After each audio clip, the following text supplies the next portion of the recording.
ভাল লগা অনুভৱ এটি নিজতেই থোৱা সাঁচি আজি যেন চকুৰ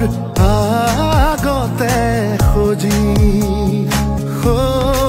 আকাশলে চোৱা না তৰা ফুলক সোধা না তুমি অহা বাটে সুবাসৰে ৰজনীগন্ধা পাহে পাহে কিদৰে বুজাম নিজক কিদৰে সজাম নিজক